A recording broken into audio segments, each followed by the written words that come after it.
RCP team ನೋಡಕ್ಕೆ ಅಂತ ಹೇಳಿ ವಿಧಾನಸೌಧಗೆ ಎಷ್ಟೋ ಸಾವಿರಾರು ಲಕ್ಷಾಂತರ ಜನ ಬಂದಿದ್ರಿ.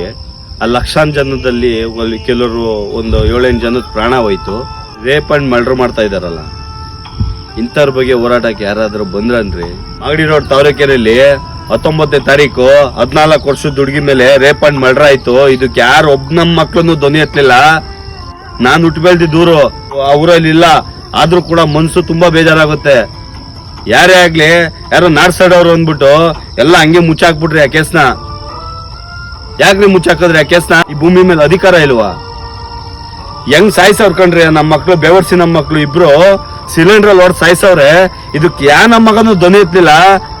ನನಗೆ ಅಯ್ಯೋ ಪಾಪ ಅನ್ಸುತ್ತೆ. 14 ವರ್ಷದ ಹುಡುಗಿಗೆ ಈ ತರ ಹಿಂಸೆ ಕೊಟ್ಟು ಸಾಯಿಸ್ತಾರಲ್ಲ ನಮ್ಮ ಮಕ್ಳು. ಮೊನ್ನೆ ಒಂದು ಸೋಷಿಯಲ್ ಮೀಡಿಯಾದಲ್ಲಿ ವಿಡಿಯೋ ನೋಡಿದೆ.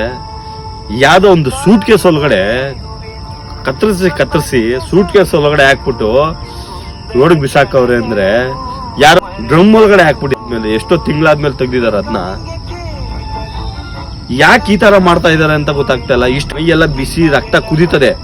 ಅವತ್ತಿನ ದಿನ ಮಾತ್ರ, ಮಾರನೇ ದಿನ ಎಲ್ಲ ಕೂಲ್ ಆಗ್ಬಿಡ್ತೀರ. ಹಿಂಗಾದ್ರೆ ಯಾವತ್ತೇ ಆಗುತ್ತೆ ನಮ್ ದೇಶ ಉದ್ಧಾರ? ಹೆಣ್ಮಕ್ಳಿಗೆ ಯಾವಾಗ್ರಿ ಸಿಗುತ್ತೆ ನ್ಯಾಯ? ಗಂಡು ಮಕ್ಳೇ ಎಬ್ಬಿಸ್ಬೇಕು ಇದಕ್ಕೆ. ಹೆಣ್ಮಕ್ಳು ಯಾರ್ರೀ ಹೋಗ್ತಾರೆ? ಬಿಡಮ್ಮ, ನೀನ್ ಯಾಕಮ್ಮ ಹೋಗ್ತೀಯ ಅದ್ರ ಬಗ್ಗೆ? ಸುಮ್ನೆ ಸೈಲೆಂಟ್ ಆಗಿರಮ್ಮ. ನೀನ್ ಯಾಕಮ್ಮ ಮಾತಾಡ್ತೀಯ?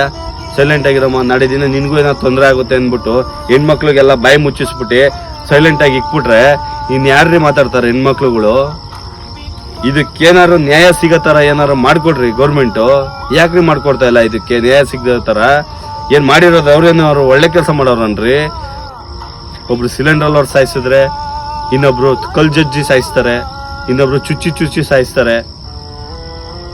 ಈ ತರ ಸಾಯಿಸ್ತಾ ಇದಾರೆ. ಈ ತರ ಸಾಯಿಸೋರ್ಗೆ ಯಾರು ಏನು ಶಿಕ್ಷೆ ಕೊಡ್ತಾ ಇಲ್ಲ ಅಂದ್ರೆ ಏನಿದು ಕಾನೂನಾ? ಏನಿದು?